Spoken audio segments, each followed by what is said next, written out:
Hey, Iostex here. I am a professional FPS coach and former professional coach for Overwatch League organizations like the New York Excelsior and the Boston Uprising, with now more than 5 years of professional coaching experience under my belt, running the biggest private coaching business over at iostex.com and helping out players for free over on my Discord's Ask Stux Anything channel. Eine Stunde. Ja. Aha, hello. Hello. Hello, how are we doing? I'm alright, yeah. You're alright? Yeah. Sounds a little bit depressing. Yeah, no, I'm a bit annoyed because Why? I've been like, I don't know, I've just been playing Tracer for so long now, and it just feels like it's still insanely hard, and it feels really hard to climb. Feels like, I mean, especially against like comps that counter me, I still find it like insanely hard. Okay. I feel like I die a lot, and it's annoying. Okay. Well, But, we shall talk about that. Before we do that, though, just a few disclaimers. Everything you say, do, or show me during the session is, of course, completely confidential. So you don't need to worry about me using it for anything, showing it to anyone, or talking to anyone about it. Sorry to interrupt. Can you offer a YouTube thing? It was like there was a selection on the form to say like you can upload it to YouTube with my consent or something. Yeah. I thought about it. If you want to, I don't mind. You can do that. Oh yeah. No. Right now, I actually have a huge backlog of. I appreciate it. I have a huge backlog. I just haven't been uploading them because, like Overwatch 2 comes out soon, so demand has been a little higher. And I don't want, But no, I appreciate it. I am going to be recording this, of course, and I'm going to send it to you afterwards. In spite of me recording this, I do still highly recommend you take notes. Yeah, I have a notepad open right now. Perfect. I'm probably gonna do it on my PC because my desk isn't big enough for me to write. That's whatever works for you. It's just nice so you don't have to like watch the entire recording every single time to get an overview of what was talked about. And then lastly, the way that this coaching works is that it's not just the session itself. It's not like we just have a good old time here and then we never talk to each other. The mantra that I follow is that for the month following your session, you can ask me as many questions in Discord as you want.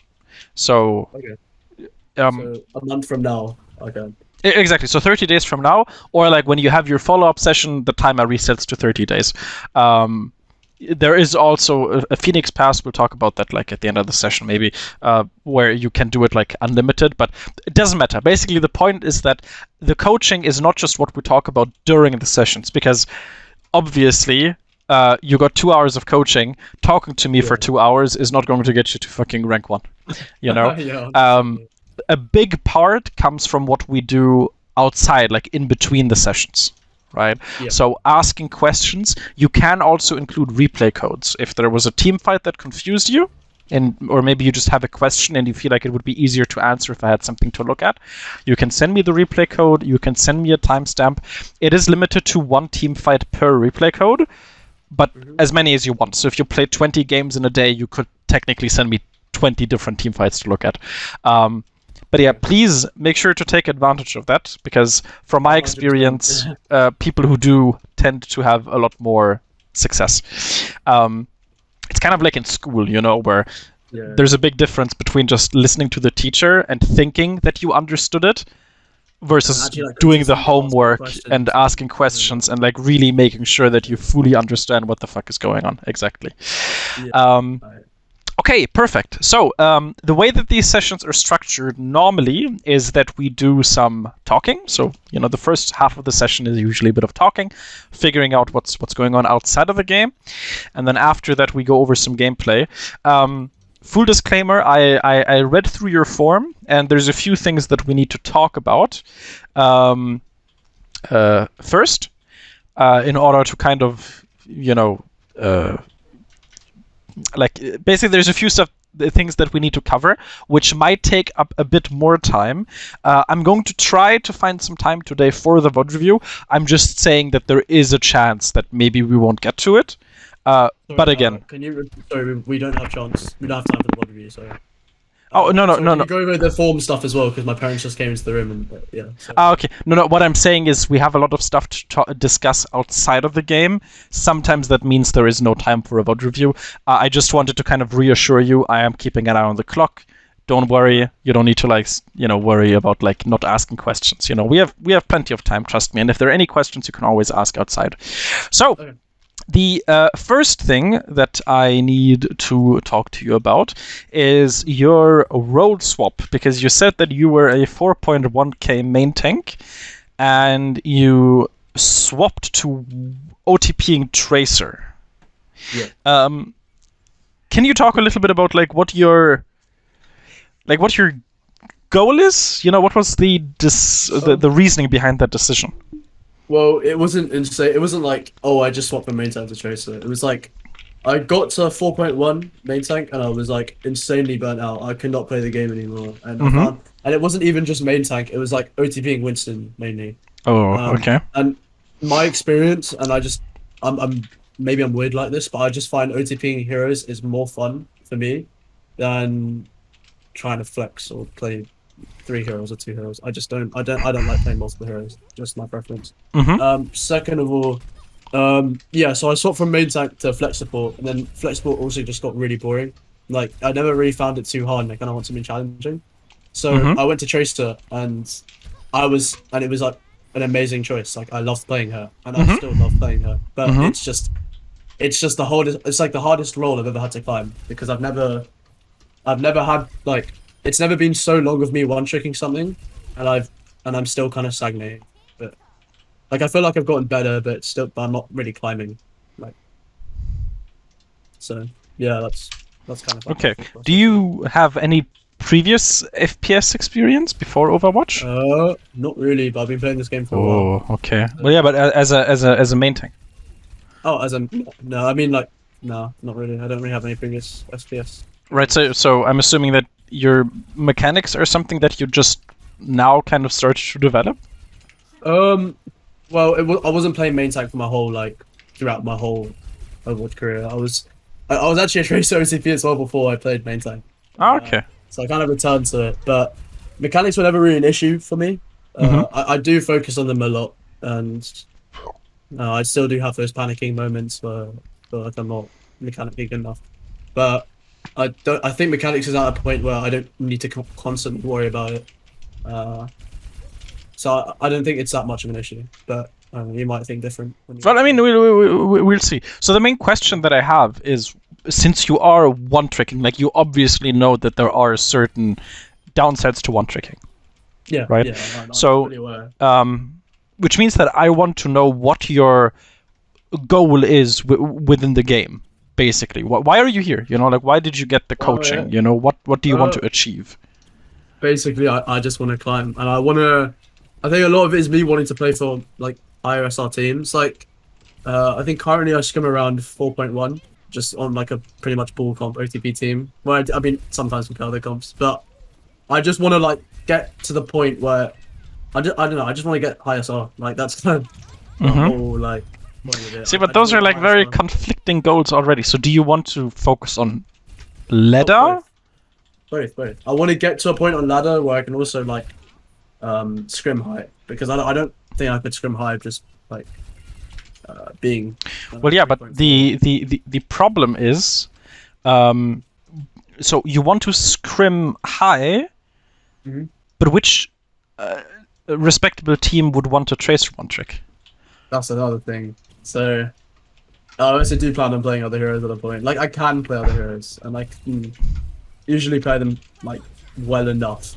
So it's not I usually play the hit scan role when I'm on a team. So this team that I play on is characters can kind of be put into 4 different categories.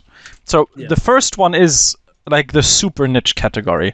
Those are characters, or those are characters that if you one trick them, you're like severely handicapping yourself not only in team play but also in ranked. The classical example of like the super niche characters would be Pharah. Because in solo queue, if you don't have a pocket, you're basically trolling, Then you have like the next level up is like just the normal niche characters. That's where Tracer falls into. So playing Tracer outside of her optimal situation is not like a throw, but it's very difficult, With Pharah, if you don't have a Mercy pocket, you just can't do stuff, it's really dumb. With Tracer, her favorite habitat is dive. But you can technically play her outside of dive. It's not like a troll pick. It's more difficult, but it's not a troll pick, right? Then you have like the normal category, so like the very one-trickable characters, right? So that's where like the Cassidys and the Ashe players fall into, where like you can basically pick them in any comp, like they're always at least okay, right? Yeah, okay. So you're kind of in that. I've actually. Sorry to interrupt. It's okay. I've actually heard a lot of the opposite. I don't mean to like disrupt. Oh no, go for it. I've actually heard from a lot of people that Tracer is very one-trickable, and I've seen a lot of Tracer one-tricks in ranked. Like that. Yeah. That's what I'm saying. She's not like Pharah, where she's not one-trickable. But she is less one-trickable. That's the point. You're going to feel like with again, if you one-trick Cassidy, you're basically never going to feel like, oh, the pick was the problem. Like that was really challenging, Like, but with Tracer, very often you're going to feel like, oh, if I swapped here, the game would be easier. You don't really get that with Ashe. You would never go, oh, if I swapped away from Ashe, this would be easier. Ashe basically works all the time. Yeah. But with Tracer, it's more difficult. That's the point. So one goal that you can have, right, perfectly valid goal, is you can say, I want to one-trick Tracer, and I want to get rank 1 on the ladder as a Tracer one-trick. It's a formidable challenge, but that's a goal that you could focus on, and I could help you get there if you invest the time and so on. Yeah. But it's very conflicting with the goal of also wanting to compete in a team, And then obviously the end goal there probably would be to go higher and higher and then play in contenders and you know what. And if you want to do that, one-tricking Tracer isn't going to happen because you're going to invest a lot of time into a character that, depending on the meta, you might not ever play, Sure. Like, fucking goats lasted for like over a year. Do you know how salty people were? Like, they were so washed up after that meta was finally done. They had to relearn the game. It was insane. So the first step on the agenda here, and as I said, this is going to be a very talking-focused session. The first step on the agenda is you need to figure out what the fuck you want out of the game. Fair enough. Yeah. That actually is definitely a really fucking big eye-opener. Yeah, I think I will definitely. I always had the expectation that I'd have to learn other heroes, but I never really thought of it like that. But yeah, I think you are definitely right in that way. So it's not a decision you have to make right now, of course. Like, it's not super pressing. But at least until the follow-up session, just ask yourself like one main goal, because I can tell like with the goals that you've set, like you have high goals. You're not the type of player who's like, oh, I want to reach diamond. Like you're ambitious, I think is the word. You're ambitious, and the only way that you can reach ambitious goals is by going no compromises. If you want to be competitive in the kind of in the scrimming scene, like in the tournament scene, you can't make compromises. If a certain character is meta, you need to learn that character, and you need to become the best player on that character. If you just want to hit rank 1 as a Tracer one-trick, or so you can call yourself the best Tracer fucking in Europe, then you just focus on that character, and you perfect that character to the point where even if the situation is a little challenging, you can still work stuff out. One thing you mentioned earlier, you said that you're like struggling as Tracer, for example, when the enemy team counters you, right? Yeah. That idea of getting countered, you need to get that out of your head. Like true counters. I don't mean like, oh, they're running counters. I just mean like stuff that's harder to play against. Well, So when you have Overwatch is a game that's less about what the enemy team comp picks, and it's more about what your team comp picks. So when you play when you play Tracer in a dive comp, like a proper no-nonsense dive comp, then it does not matter what the enemy team picks. They could be Roadhog, Sigma, Cassidy, whatever. It wouldn't make a difference. You can perform because a dive comp has its own win condition and you're just a part of that. Now, the problem comes when you don't have that overarching win condition. So, for example, when you play Tracer in Brawl, in that case, you don't really share a goal with your team because your team wants to focus on frontline and shield damage. You don't want any of that. You don't want to be the Tracer just off-tanking, you know? So in that case, your only option is to go for flanks and look for picks, which is a lot more enemy team comp dependent. So if the enemy team comp have like a Brig, for example, that already makes things a lot harder. But it's not impossible to play around if you focus exclusively on Tracer and you master playing in those kinds of situations. But again, the main point is you need to fully commit to that. Okay. I'm honestly willing to. And another point about fully committing is in the forum, I asked you what your in-game name is. And you said Sosa. However, it could be different since I haven't chosen the code yet. So the Sherlock fucking Holmes that I am, that probably means you have multiple accounts. I have a lot of accounts. Yeah, I don't know. I have this is, and I sound so fucking retarded saying this. I just have this weird thing, like if I lose a lot on one account, I like going to another. Don't know why. I just like it's now, what I do. Can you think of the problem with that? I'm not sure. I mean, the SR is usually the same, so it's not really. Well, yes. The SR. Yeah, but it's like. But usually, if I lose a lot on one, I will go to another, and it'll pretty much be the same. That's the thing. It's not like they're very. No. Here's what I'm saying. It's not about the SR. What is it? What is it really about? I'm not sure. It's about the MMR. Oh, MMR.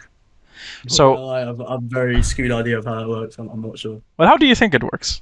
Hit me. I mean, I know there's some sort of hidden MMR thing, but I've also heard that's a myth. I'm. Well, no, it's not a myth. Yeah, There's like literal like by Blizzard employees, by Riot employees.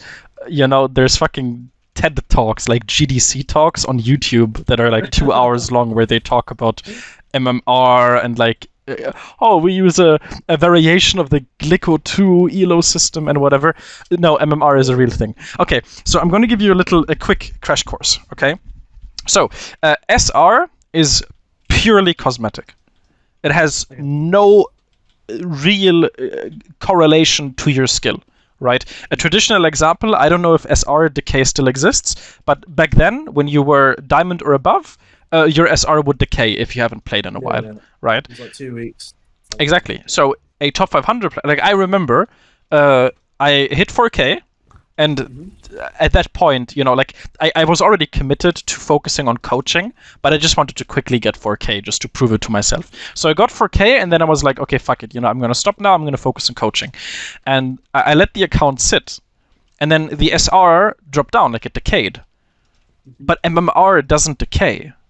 When I played another game on that account, I wasn't in a diamond lobby. I was in a like GM lobby. Exactly, right? Yeah. So at that point, what's the point behind SR? Because the whole reason we want to climb is so we can play with the best players and enjoy like a high quality of matches. Is that like the same reason for like the 3900 cup thing, right? Like, I know that's MMR related. So like, when a GM player places the next season, they place at 39. Yeah, exactly. Is that like the same thing? Yeah, really their MMR, exactly. The MMR is always the same. Yeah. The MMR is always the same. The thing is, MMR is very, very volatile. So it changes very quickly, right? If you lose a game, you lose like what, 20 SR? maybe, like on average. But your MMR could easily drop by like 100 or 200. Is that why when you're on like a losing streak, your lobbies change? Yes, exactly.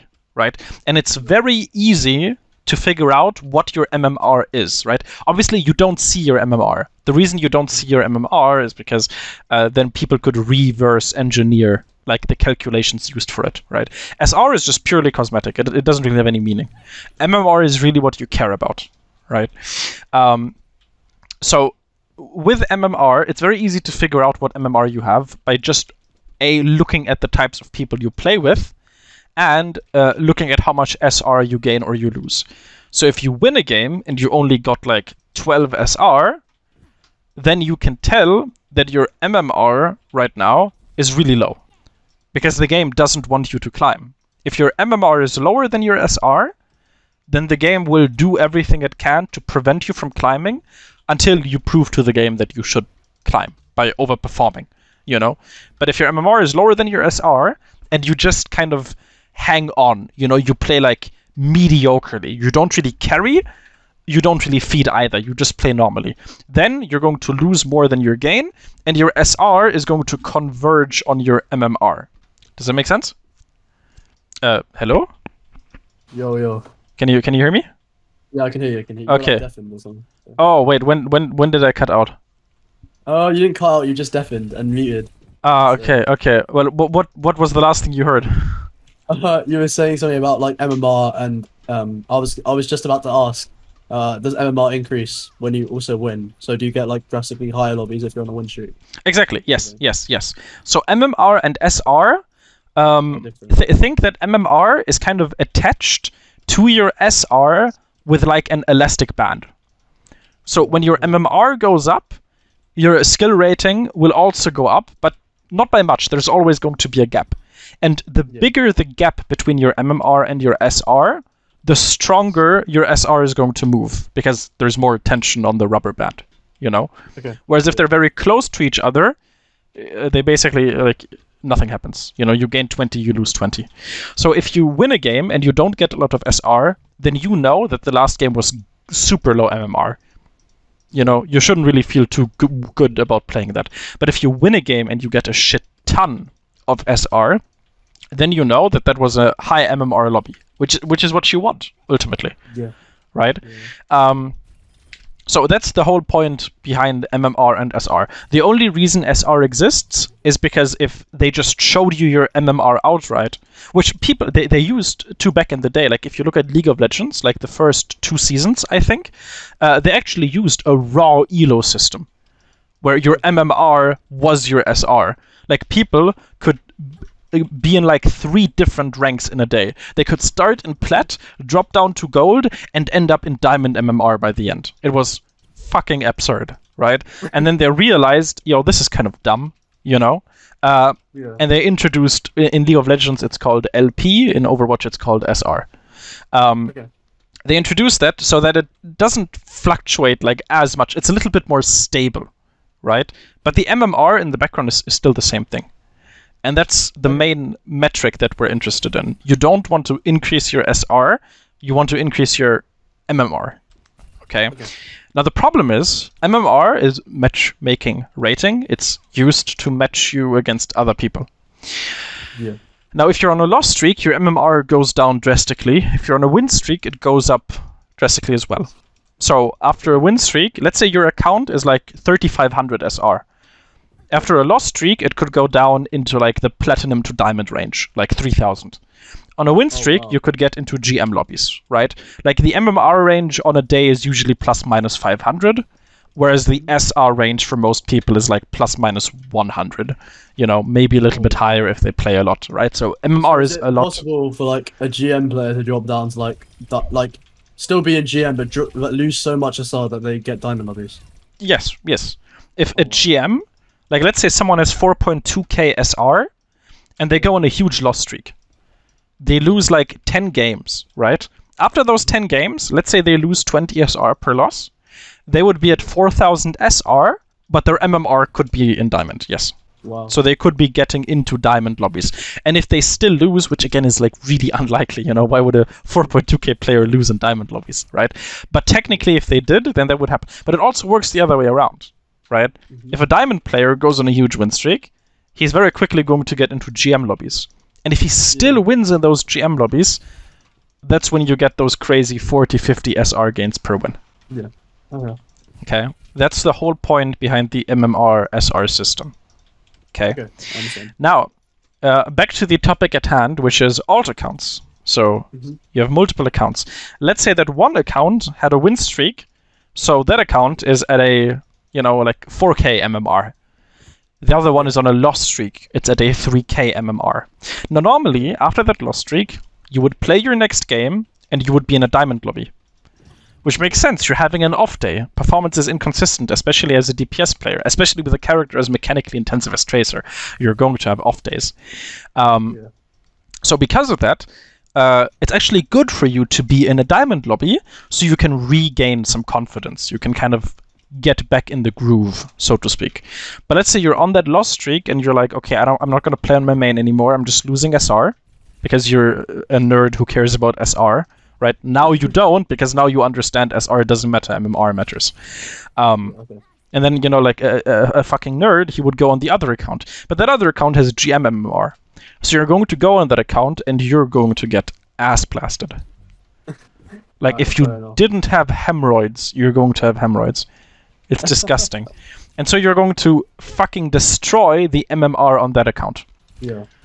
Right, because you're going to be losing and losing and losing. And it's very slingshotty MMR.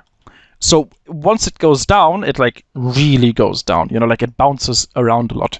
And again, what we want is convergence. We want our MMR and our SR to be very stable so that our games are consistent. But if you're fucking the MMR system over like this, right, that's a problem. This especially happens, again, with secondary accounts. So what most people do is they have a main account where they only play when they're feeling it, And then when they start losing, or maybe they just aren't feeling it, they go on like the secondary account. But that way, their performance on the secondary account is just going to be really, like, way worse than on their main account. So their main account MMR is going to be very inflated, because you only play there whenever you feel really good. And the secondary account MMR is going to be, like, underflated, if that's a word. Well, there's a problem. I don't actually have a main account I play on. Like, I haven't chosen one, if you get what I mean. Right, like, that doesn't... Really had one. Right, that's even worse. You have, like, there's no logic to your madness. Like, the MMR system has no idea what to do with you. I had, yeah, exactly. I had an account one time, and it got stolen, unfortunately. And it was, I never really had a main account since. So like an example of this, like what would happen, right? So there's actually something, this is like a little excursion, maybe like you find it interesting. So you know about boosting websites, right? Yeah, I know. So the traditional boosting that people used to do is they would just play on the account for like a few weeks and boost it up. But the problem is you would get caught, right? There's like a huge risk with every single game you play. There's actually something called soft boosting now, and it's fucking ingenious. What soft boosting is they take the person's account and they play one game on it, just one game, but they make sure that that game they fucking destroy. They just smurf really hard. Yeah.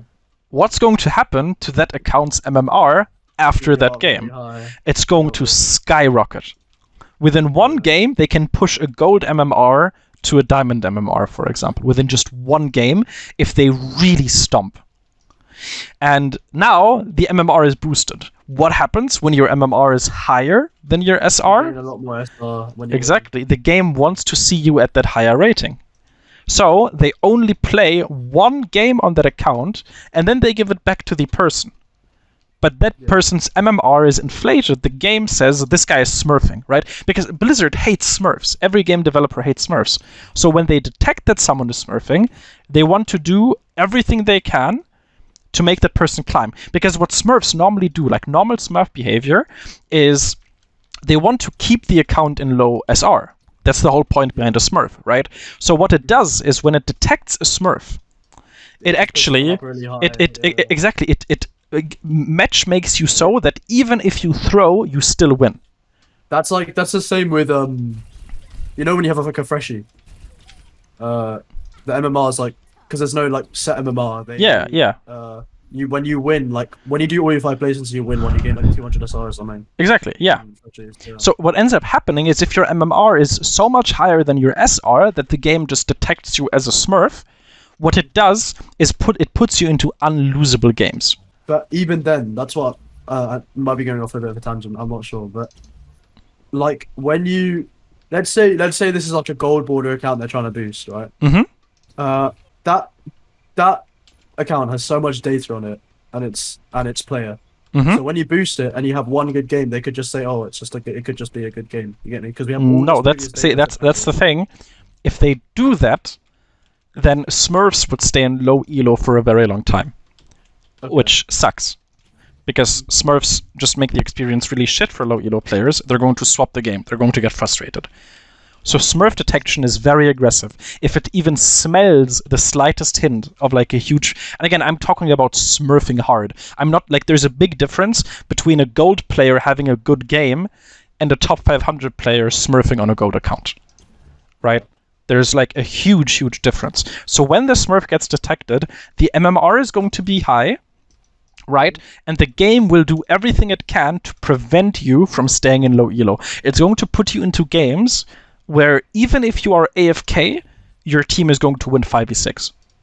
It's going to pair you with people that are just so good compared to the enemy team that you win even if you try to throw. And that's what soft boosting is. You play one game, the MMR gets cracked, and then the for the next few games, like obviously it doesn't last forever, but for the next 4 or 5 games, you'll just get free wins, you know. And then you do it again. He plays one more game to remind the game like, hey, I'm a Smurf account, you know, I'm still smurfing. And you just keep going, and that way you can boost an account, but it's a lot less risky because you don't play as many games on it. Okay, and it can, like, the funniest part is it can give the people the impression they're not boosted. Because they're like, well, I mean, I played 80% of the games, you know, like he only played like one game, you know, which is like kind of cringe, you know, but you get the idea. That's how soft boosting works. All that is to say, right, like big tangent, but the point is MMR is powerful. You do not want to screw it over by playing on multiple accounts. Play on one account. If you lose, take those losses. If you win, take those losses. Imagine there is a boosting website. And someone requests a boost. Hello, I'm bronze. I have 2 weeks. I want to get to rating X. Within 2 weeks, I want my bronze account at rating X. If you manage to do that, I give you $1,000. If you don't, I'm going to charge you $1,000 for, you know, basically just stealing my account and doing nothing. Right? Yeah, okay. Okay, let's say you see that post. At which rating X would you accept that offer? What rating? Yeah. Like $1,000 in 2 weeks, right? Yeah, if you do it, you get $1,000. If you don't, you lose $1,000, right? I would say easily like mid-plat. Mid-plat, right? So that's what we call like someone's true MMR. It's like the true rating that you have. It's like the rating that you can 100% consistently get, no matter if you're having an off day or if you're having stress in life, whatever. Like you can do it in your sleep. That's like your true rating, right? And the thing is, it's very important to know your true rating because now, if you drop below it, it doesn't matter because you can get it back with 100% consistency. And if you go above it, that's nice, you know, like, I mean, it's meaningless, you know, because that's not your true SR, you know, let's say your true SR is mid-plat and then you get on a win streak and you're in diamond. A lot of people, they tell themselves, oh, I'm a diamond player now, right? But then they go on a loss streak. Their diamond account is now back in plat. But instead of them saying, well, I mean, my true SR is plat, you know, I need to improve so my true SR becomes diamond, they say, I'm diamond. I hit diamond. I'm a diamond player. And then they get into this vicious cycle where they don't play to improve. They just play for SR. They just play for SR because they think they don't need to improve to hit diamond. which is obviously really fucking stupid. They're like, oh well, I don't need to improve right now. I just need to quickly climb back to diamond, and then when I'm back in diamond, when I'm back where I belong, then I can focus on improving again. Exactly, and that's how people get hard stuck. Oh, okay. That right. Makes sense. You need to be aware of what skill rating you're truly at. You can consistently get without much effort, and if you are above that rating, enjoy your time there, but it doesn't mean anything if you can't get it consistently. If it's that, then it would probably be around 3,200. Yeah, exactly, right? Like, there's a big difference between the SR the game gives you and what you actually feel comfortable at climbing to, right? And that's the number we want to increase. We don't want to get to top 500. We don't want to be one of those people who hit top 500 and get the shiny icon, and then they never play again. We want to be someone who can, like if a friend asks us, yo, can you boost this account to top 500? We want to say, yes. Yeah, you give me 2 weeks and some fucking protein bars, and I'll get it done. That's the kind of player you want to be, right? Same thing in like professional tournaments. You don't want to be the player who like is only good, once every 10 games. You want to be the player that's consistently good every game. Exactly. You want to say like, oh, our match against Team X tomorrow, we're going to win that. We're going to try our best to win. Like, the reality is, most esports matches are decided for the teams well before they happen. Even in like grand finals, it's very rare. Like, sometimes, like right now, IEM Cologne in CSGO happened recently. Well, I mean, not that recently, but it was like the latest, biggest CSGO tournament. The last game was really, really, really fucking close. Right, that's a game where like neither team really knew going into it, like who was going to win it. But like 90% of like esports games are, the teams know they're going to win or lose, and that's what you need. You need to just know what your true skill level is. Of course, upsets happen. That's when people play above their true skill level, and that's what like warm up and stuff is for, right? Because if you warm up consistently. Like, there's a big difference, especially as a DPS player, how someone plays when they're warmed up versus when they're not warmed up. Okay. That's why they warm up. That's why they grind deathmatch, etc. And the point that I'm trying to make here, like, this is we spent like 40 minutes just talking. The point that I'm trying to make is play on one account and set a clear goal. I want a true SR of GM on DPS. I want a true scrim elo of top 64 open division. When I sign up for an open division, I want to know that I'll at least get top 64. That's a good goal to have. Not, oh, I want to get top 64 open division. I want to get to a point where I know that I'll get top 64 open division. Those are the kinds of goals. You'll be so like good that you'll just know. Yeah. Exactly. Those are the types of goals that you want to set for yourself. Okay, I've just been in the training range like shooting bots for like 40 minutes while we've been talking.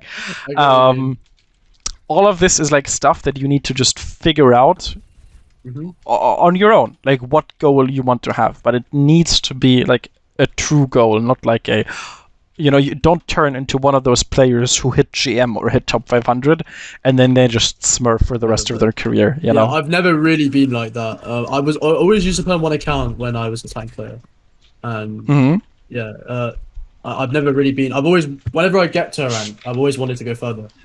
That's just the fact. I'm not a smurfing type of guy. All my accounts are like the same elo, so I just, but the MMR is different, yeah. So that's the fact.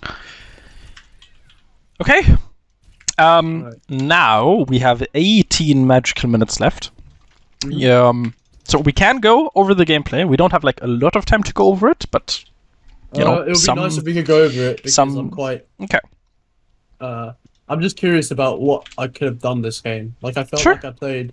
We lost, but I felt like I played well. But this is another one of those comps that just it was it was like difficult. They had Brig Mercy, Farah. Sure. I need the replay code. Yeah, I got you. Here. Very nice. Let's get that in here. And to be, but also like the patch reset, didn't it? So I only played like a few games today, and it's a little unfortunate, but it happens. Okay, so what are you on here? What accounts? Mika the News. Okay. I can see a trend. You like putting exclamation marks. I actually only have like 3 accounts like this. Yeah. It's I mean, just- it could it's be. what I You was know, really it's recognizable. You know, you could make that your thing. You know. Yeah. Okay. So did you look at this game already yourself? No, not really. What MMR is this? 3.3. Okay. So like hardcore Heartstuck diamonds on both teams. 100%. Yeah. Few Okay. on-place players as well. Okay. So your team comp. What do you think about that as a Tracer player? It's fucking shit. Not super great, right? What about the enemy team comp? It's. Well, I mean, if I was on their team, it would be a lot easier to play Tracer, Don't but playing against it- sugarcoat. The enemy team comp is also shit for you. Yeah, it's shit. It's shit to play against. Yeah. Okay. So now this is a situation where, as a Tracer, one trick, you basically handicap yourself. Yeah, pretty much. If your team comp was better for Tracer, no problem. Yeah. Because then, if you had like a dive comp, you could dive the Brig, you could dive the Soldier, you would have a consistent kill. Yeah. But you don't have that, so you need to go for solo kills, right? But look at the enemy team comp. Roadhog, It's so easy to go for solo kills. And right? yeah, like Roadhog, not going to happen. Hammond, not going to happen. Farmercy, not going to happen. Brig, probably not going to happen, you know, but doable. And then Soldier, if he has Definitely, I a think. healing field, it's also going to be a long time. So the only pickable targets are Brig and Soldier, and those are both targets that are difficult to pick. And even if you pick them, it takes 10 years. Yeah. Right. So the only way you can win this game is if you smurf hard. And I'm talking just landing every single pulse bomb and I get what you mean. one-clipping Aimbot. people. Yeah. Basically, like, you need to one-clip the Soldier before he can even put his healing field down. Right? Which you do right there. See, that was very nice. If you can get a pick like that every time, then this could be winnable. Okay. It doesn't But- happen every but- time though. That's the thing. See, that's the thing, you know? Look, you get the pick on the Mercy as well. That's very nice. But do you see how slow you are? Yeah. That's the main problem. So you We've get already the... picked off like 2 of our team. Exactly. Our So business, you get the kill on the Brig, but it's too late. Your Lucio's already dead. Right? Yeah. Then you chill here, you do nothing. Literally useless. 5v, you know, your team doesn't even realize you exist. The Rotor gets a pick. Yeah. Right? So you get the kill on the Mercy, doesn't matter. The enemy team gets a pick. You haven't given your team an advantage so far, is the point. All you've done so far is just equalize. But when you equalize, that leaves, you know, the enemy team comp, which is good and makes sense, against your team comp, which doesn't make sense. Yeah. Right? So it's not just enough here to keep it even. Even if you kill the Soldier, doesn't matter. You would just equalize. You need to give your team a +1, a +2, a big numbers advantage to actually win. Right? Because otherwise, what ends up happening is you just need to pray that you get carried. Yeah. The Lucio needs to boop the Soldier off. You know? The Roadhog needs to land his hooks. The enemy team isn't killing anything. That's like the problem. So the pick here is just... I mean, yeah, again, all you can do is just hope you can one-clip people, or alternatively, your second option is you can just be ult bot Tracer. So that involves, you know, just spamming tanks and then using pulse bomb for picks, which again, neither of those are particularly good. And that's like the downside if you want to one-trick Tracer. You really need to play exceptionally well in the situations that suit you to make up for all of the losses you get where you're doing this. You know, you're just playing from 10 miles away and poking people. Yeah. See? Like, look, even if you get your pulse pump now, it's too late. I can only equalize. I can only Exactly. Right? I think I can lose this. Yeah. Alternatively, you could kill the Soldier. You have two options. You can go for the solo kill approach on the Soldier, or you can go for the ult approach, shooting tanks here. But the problem is, those are both really slow. See, right here, look at the kill feed. If you get a pulse bump here, you're just equalizing. Equalizing does not win games. Okay, so now you need to wait until your team comes back, because obviously pulse bumping someone doesn't do anything if you don't have any teammates to follow up. Okay, the enemy team have a McCree now. That's important. McCree is a target for us. They don't have a Pharah anymore. Yeah. And also, not only do we have one extra target, if they don't have a Pharah, what happens to the Mercy? You can go Exactly, right? So it's very important as Tracer that you're always aware of these developments during your games. Yeah. Okay? Yeah, I Okay, you need to land the sticky if you... Or I guess we just I go do, away. I'm pretty sure I do. Ooh, you hit very nice. Right? But again, that's the problem. The only way you win this game is if you just repeatedly do hero plays every single fight. Which it's inconsistent. Yeah. Yeah. And as you get into higher and higher elo, it's going to be a lot more difficult. Your pulse bombs are going to get eaten or Zarya bubbled or whatever.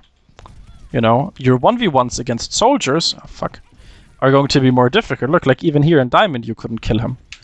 The only way you can kill, like, he is killable, 100%. He's alone. His entire team is in spawn. This is a 1v1 that you can't technically win. But you need to, like, get a lot closer, you need to land more headshots. Yeah. It's basically like a mechanics battle at that point, which isn't great. You know, we don't want our games to just be gambles on whether our shots connect or not. Yeah, 100%.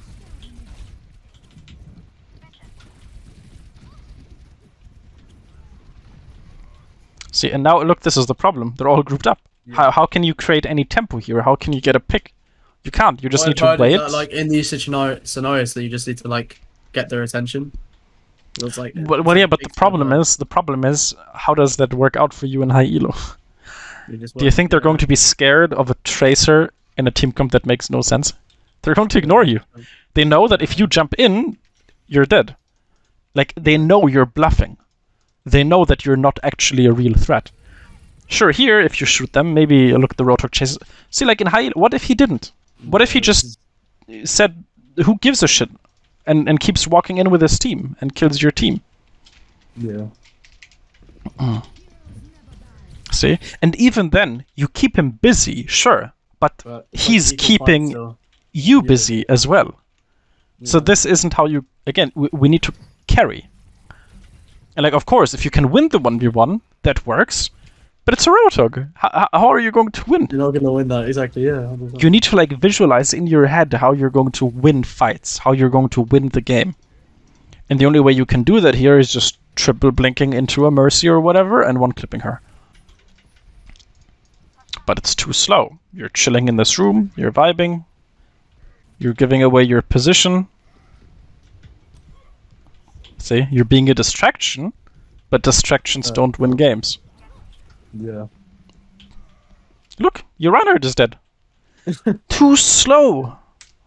Yeah. I see what you mean. Your gameplay in general is just a little lethargic. Slow. Yeah. See, look, like the fights, like even when you're killing stuff, at best the fights are even. You get kills, but you just get them too slow. Yeah. Die. And sometimes, by the way, sometimes you of course win games like this. Sometimes you just get carried by your team. But sometimes you don't. So games like this are kind of a 50-50 gamble. Yeah, that's the biggest thing I've been suffering with. Right, like every hitscan player would have just swapped. Yeah. They would go Cassidy, they would go Soldier, they would go Ashe, they would do whatever. But you're like, okay. Oh no, you know, I'm gonna go Tracer. I just... look at the enemy team comp. Immortality field, not very killable. Lucio, Soldier's healing field, McCree with his flashbang. You know, okay, well, I mean, now they have a Mercy at least, which is good. Like, all you can do here is you can just pray that one of them is stupid enough to go on a flank. And split. Yeah, here I just die a lot as well. Right? Because, like, look, they're all together. They're all clumped. You know? They're like a fucking bagel of a team. They're stacked. So it's very difficult for you. If there's, like, a soldier up here on high ground, maybe you can, like, look for some fucking fancy shit. I don't even know if you can blink across that distance. But, like, there's options for you. There's stuff you can do. You can go on flanks. You can kill people. But right here, if you go in, He gets mercy pocketed. Look, he gets healed. There's a Baptiste shift that heals everyone, and then you're dead. Yeah. The only way you can kill something here is if you one clip. Right? That's hard to do. It's hard, but you need to see. That's the thing. The problem is you're not committing to the one clip, right? Instead of looking for a target, you can one clip. Like, let's think this through for a second. Is there any other way you can get a kill here except through a one clip? Not really. No. When they're stacked, you can't. Exactly. When they're stacked, you can't. Because it'll just get healed. So you need to one clip. So we only want to go for one clips. Can you one clip this soldier? Potentially. But he's mercy pocketed. Yeah. You're not going to one clip him. Unless I land all headshots, it's not gonna happen. You're not going to one clip him, right? That's a very low percentage play, right? The McCree here, he could be one clippable. He isn't being actively pocketed, right? But instead of looking for a one clippable target, you just shoot the first thing you see, and you don't go for the one clip. Look at you start shooting at this distance. Yeah. This isn't Counter-Strike. You can't one clip people at this range. Yeah, true. Right? So right here, you're just not aware of your win condition. You need to be aware that the only way you win is if you one clip. And that's what I mean by learning how to play in unfavorable situations. A Tracer one trick would know, okay, just poking them doesn't do anything here. I need to sneak up on someone and I need to just destroy them. Okay.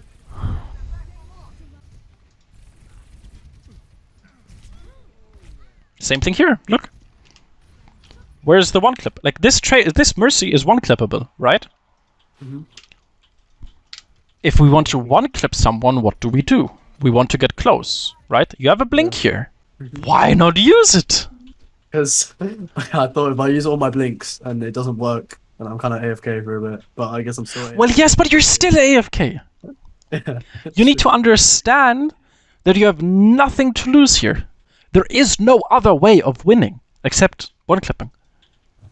You have no other option. What do you have to lose? Yeah, true. Either you one clip or the game is over. So you need to fully commit to that one win condition, right? If there's a different win condition, right? Let's say you play with a dive comp and you see this mercy, then you have an option. You can say, yeah, I could go for the one clip, but I could also just play it safe and wait for my tanks to go in. That's a valid decision to have to make. But you don't have a decision to make here because there's no choice. There are no alternatives. Either you kill her here, and then maybe you win, or you don't. Tickling her, giving away your position, not going to win you the game. Yeah. Okay, we unfortunately don't quite have time to finish the entire VOD, because we need to that's fine. Summarize and... but yeah, do you have any final questions? No, but I think I have definitely learned that. I think learning a different hero might be the play. You can one trick Tracer if your goal is I want to be a rank 1 Tracer one trick. Valid goal. Lots of people have hit rank 1 as a one trick. Like that's a valid goal. You know? Yeah, but you have to like hit those one clips. You have to exactly. Like you need to commit to mastery of that character. You need to know how to play them in every single situation. Yeah. If you can't do that, you lose. Mhm. Yeah. Okay. Fair enough. Okay. Thank you. Any other final questions? No, none for me. Thank you though. Okay, perfect. Well, you know what I said at the start? Just hit me up if you need anything. Mm-hmm. And when are the follow-up sessions again? Or... you schedule them through the regular scheduling link. So okay, cool. Right here. Okay, perfect. Well, cool. Thank you so much. Then I guess I wish you the best of luck. Thank you very much. Bye-bye. Have a good one. See ya.